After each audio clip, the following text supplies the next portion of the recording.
Good morning 11th class. Today's topic is scope of physics. What is scope of physics? Is scope of physics.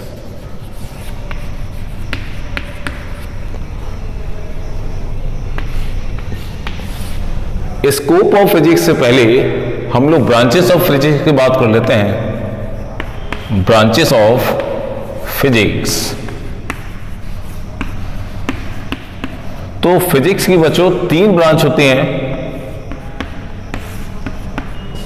First part quantum physics,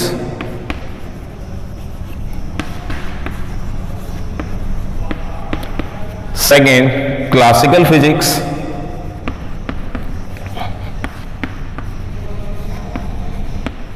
physics, and third part relativity physics. Physics, ठीक है। तो physics तीन part में divide की गई है, quantum physics, classical physics and relativity physics. हम बात करें कि इन तीनों फिजिक्स की डिफरेंट ब्रांचेस में, जो फिजिक्स की डिफरेंट ब्रांचेस हैं, इसमें कौन सा लेवल हम लोग स्टडी करने वाले हैं, ठीक है। तो क्वांटम फिजिक्स का अगर मैं स्टडी की बात करूं तो इसमें बच्चों साइज जो होता है वो लेस देन 1 माइक्रोमीटर, यानी कि कोई भी पार्टिकल जिसका साइज 1 माइक्रोमीटर से भी छोटा है, आप समझ रहे हैं, माइक्रो 10⁻⁻⁶, इससे भी अगर साइज छोटा है तो उस छोटे पार्टिकल्स की जो हम लोग स्टडी करते हैं वो क्वांटम फिजिक्स में करते हैं। क्लियर। क्लासिकल की बात करें तो इसमें जो साइज होता है बच्चों बॉडीज का वो greater than 1 nanometre, greater than 1 nanometre. और अगर मैं रिलेटिविटी फिजिक्स में बात करूं तो यहां पर हम लोग स्टडी करते हैं astronomical level, astronomical level. Astronomical level का मतलब कि जहां वेलोसिटी ऑफ पार्टिकल या velocity of any body approximately is equal to speed of light, approximately equal to speed of light. और यहां अगर मैं बात करूं तो body of the speed of any particle, speed of any particle is very less the speed of light. Speed of light से बहुत छोटी स्पीड हो किसकी, किसी भी पार्टिकल की, वो सब के सब आते हैं आपके क्लासिकल फिजिक्स में, ठीक है। जिसकी स्पीड लगभग स्पीड ऑफ लाइट के बराबर हो 3 × 10⁸ मीटर पर सेकेंड, तो वो सारी की सारी एस्ट्रोनॉमिकल लेवल में आते हैं, जिसकी हम लोग स्टडी रिलेटिविटी फिजिक्स के बारे में बात करते हैं, ठीक है। जब हम लोग रिलेटिविटी फिजिक्स पढ़ेंगे उसमें सारे के सारे एस्ट्रोनॉमिकल लेवल पढ़ेंगे, ओके।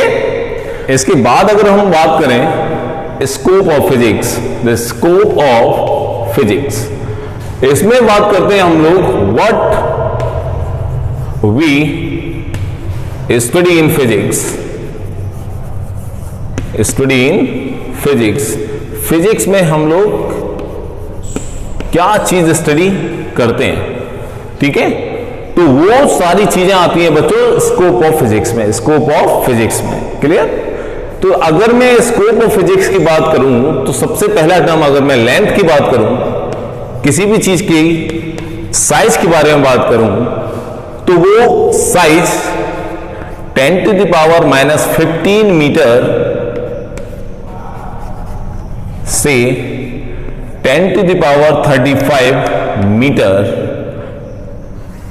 इस लेंथ की हम, इस साइज की स्टडी हम लोग फिजिक्स में करते हैं, ठीक है। 10⁻⁻15 that is electron, 10⁻35 metre that is universe. इतनी लेंथ की स्टडी हम लोग फिजिक्स में करते हैं। और वहीं अगर मैं इसकी मास की बात करूं तो वहां मास की अगर मैं बात करूं तो मास 10⁻31 kg that is mass of electron से 10⁻55 kg mass of universe, mass of universe, यानी कि सबसे छोटा मास और सबसे मैक्सिमम मास, इन दोनों को ही हम लोग फिजिक्स में पढ़ते हैं। क्लियर। और अगर मैं समय की बात करूं दैट इज टाइम, तो 10 to the power minus 22 second से 10 to the power 18 सेकेंड, ठीक है।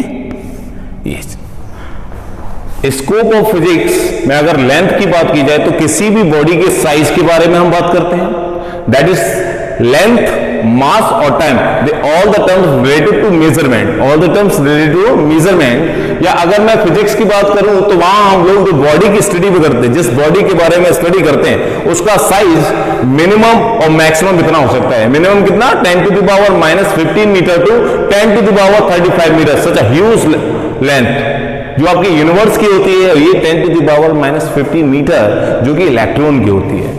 और वहीं अगर मैं मास की बात करूं तो 10 to the power minus 31 kg, that is the mass, this is the mass of electron, and 10 to the power 55 kg, such a huge mass. Universe का मास 10 to the power 55 kg। अगर मैं समय की बात करूं, the third one 10 to the power minus 22 second, such a minimum time, and 10 to the power 18 second, ठीक है। तो ये टाइम ड्यूरेशन, मिनिमम और मैक्सिमम, ये तीनों चीजें जो आपको दिखाई दे रही है, length, mass and time, they all are related to the scope of physics, all are related to physics. में पता तो होना चाहिए ना किस लेवल तक हम लोग पढ़ सकते हैं, तो सारे लेवल आपके फिजिक्स कंसीडर कर लेता है। क्लियर हो गया। अगर मैं फिजिक्स के स्कोप की बात करूं तो फर्स्ट माइक्रोस्कोपिक लेवल,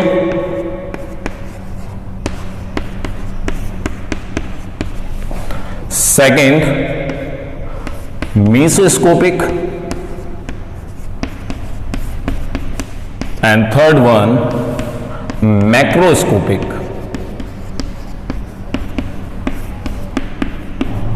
क्लियर। जब हम माइक्रोस्कोपिक की बात करते हैं तो उसमें जो बॉडीज का साइज है, साइज ऑफ द बॉडी और the particle which is less than 10 to the power minus 6 metre, 10 to the power minus 6 metre, यानी कि बहुत छोटे छोटे लेवल पर जब हम लोग स्टडी करते हैं, that is microscopic level. Molecules, atom, they all are related to microscopic level. Macro की बात करें तो इसमें जो साइज होता है greater than equal to 1 metre, जो हम लोग लैब में कर सकते हैं, वो सारे के सारे किसमें आ जाते हैं, मैक्रोस्कोपिक में, मैक्रोस्कोपिक में।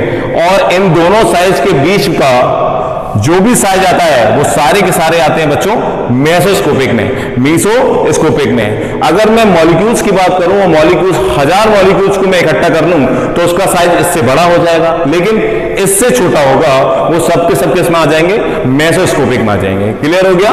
तो स्कोप ऑफ फिजिक्स की अगर बात करें तो इसमें लेंथ कितनी हम लोग कंसीडर कर सकते हैं, तो लेंथ हम लोग स्कोप ऑफ फिजिक्स में पढ़ते हैं 10 to the power minus 15 metre to 10 to the power 35 metre. इस लेवल तक हम लोग फिजिक्स में स्टडी कर सकते हैं। ये जो साइज है वो आपका यूनिवर्स का है, ये जो साइज है आपका इलेक्ट्रॉन का है। वहीं अगर मैं मास की बात करूं तो मास 10 to the power minus 31 kg to 10 to the power 55 kg, 10 to the power 55 kg, this is the mass of universe and the mass of electron।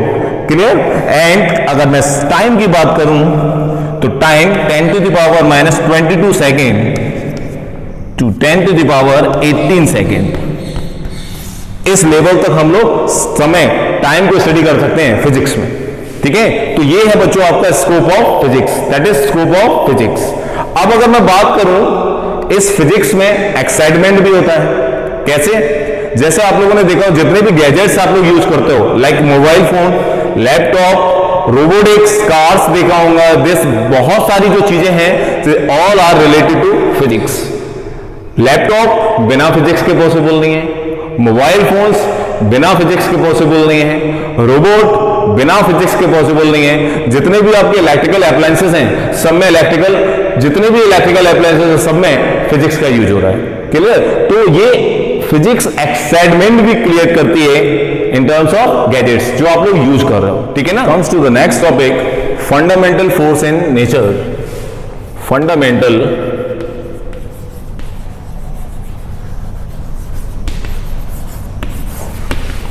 forces in nature. In nature. So there are only 4 forces in nature. The first one, gravitational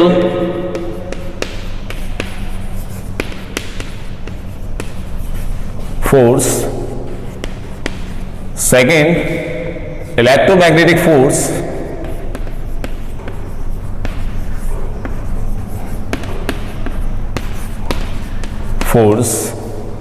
Third one, strong nuclear force.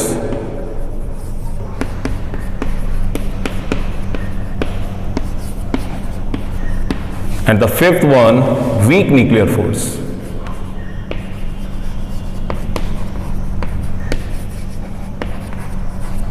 ठीक है, तो there are only 4 fundamental forces in nature: gravitation force, electromagnetic force, third one strong nuclear force, and the fourth one weak nuclear force. ये केवल 4 force जो हम लोग nature में पढ़ते हैं। अब बाकी के जितने भी फोर्सेस आपको समझ में आते हैं, जो भी आपने पढ़े वो इनके टाइप्स हैं, ठीक है, वो सारे के सारे इसी में कंसीडर किए जाते हैं। ग्रेविटेशन फोर्स हम लोग 11th क्लास में पढ़ने वाले हैं। इलेक्ट्रोमैग्नेटिक फोर्स आप 12th क्लास में पढ़ोगे। स्ट्रॉन्ग न्यूक्लियर यानी कि फोर्सेस रिलेटेड टू न्यूक्लियर, वो सारे के सारे आपने 12th क्लास में पढ़ने हैं, ठीक है ना।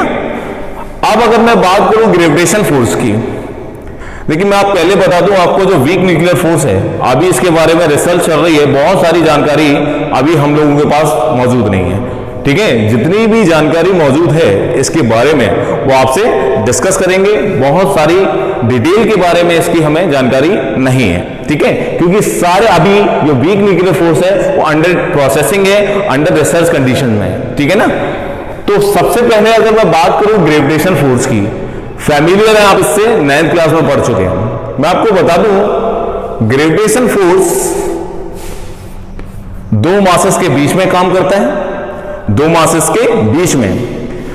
उसकी वजह है ग्रेविटेशनल फील्ड। ग्रेविटेशनल फील्ड, अगर कोई भी मास m अगर मैं कंसीडर कर लूं और दूसरा मास एक डिस्टेंस पर रखा हुआ है, तो आप लोग देख रहे हो दोनों के बीच में कोई कांटेक्ट नहीं है। अगर दोनों के बीच में कांटेक्ट नहीं है फिर भी they both are attract each other, दोनों आपस में अट्रैक्ट कर रहे हैं। किस वजह, इसके पीछे की वजह क्या है? तो उसके पीछे की वजह है gravitational field. Gravitational field, okay.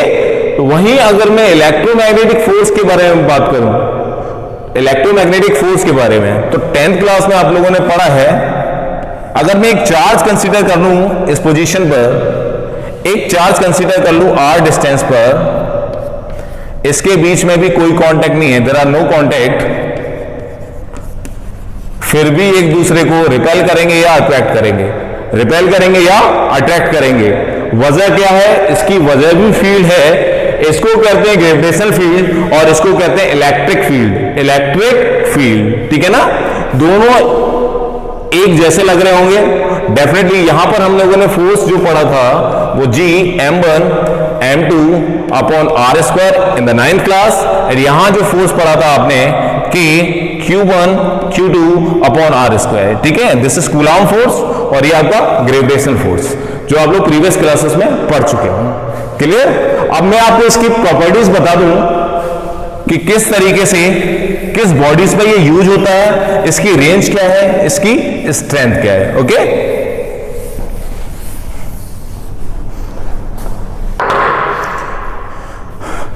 Gravitation force, हम लोग बात करते हैं सोर्स की, ठीक है। नेक्स्ट होता है एक्ट ऑन, किस पे लगता है ये। नेक्स्ट स्ट्रेंथ कितनी है इसकी, ठीक है। नेचर क्या है इसका, रेंज क्या है इसकी, ये सारी। तो 5 टर्म आपको पता होना चाहिए। फर्स्ट सोर्स, सेकंड किस पर लगता है, थर्ड स्ट्रेंथ क्या है इसकी, इसका नेचर क्या है और इसकी रेंज क्या है। क्लियर? तो अगर मैं सोर्स की बात करूं तो सबको पता होगा सोर्स आपका मास, यानी कि मास पर लगता है। एक्ट ऑन ए सोर्स, मास लगता किस पर है? मास पर ही लगता है। ठीक है, तो इसका जो एक्ट ऑन किस पर लगने वाला है वो आपका मास पे लगता है। अब स्ट्रेंथ की बात आती है तो कैसा फोर्स है ये? तो ये वीक फोर्स है। ठीक है, ये वीक फोर्स होता है। नेचर कैसा है इसका? तो आपको पता है दो मासेस के बीच में जो ग्रेविटेशन फोर्स लगता है दैट इज अट्रैक्टिव फोर्स। तो नेचर बच्चों इसका अट्रैक्टिव नेचर है और इसकी जो रेंज है वो है इंफिनिटी। ठीक है, इनफाइनाइट रेंज तक ये कैरी करता है। क्लियर हो गया? वहीं इलेक्ट्रोमैग्नेटिक फोर्स की बात करें तो इलेक्ट्रोमैग्नेटिक फोर्स का सोर्स है electric charge.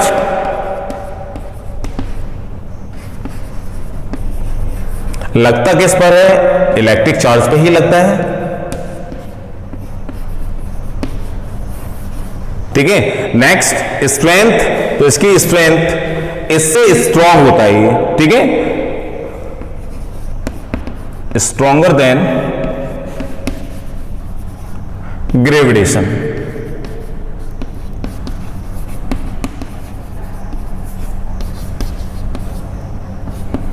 Stronger than gravitation force. कितने times? 10 to the power 27 times. ठीक है, स्ट्रॉन्गर होता है किससे? ग्रेविटेशन फोर्स से 10 to the power 27 टाइम्स।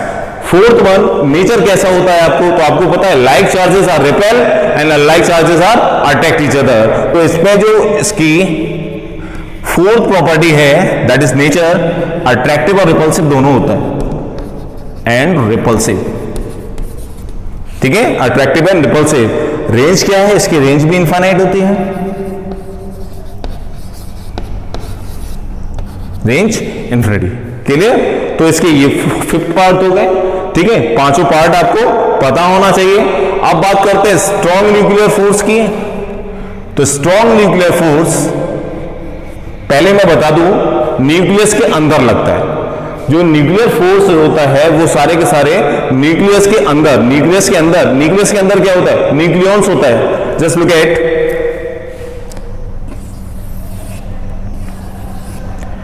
इसके अंदर प्रोटॉन और न्यूट्रॉन होते हैं।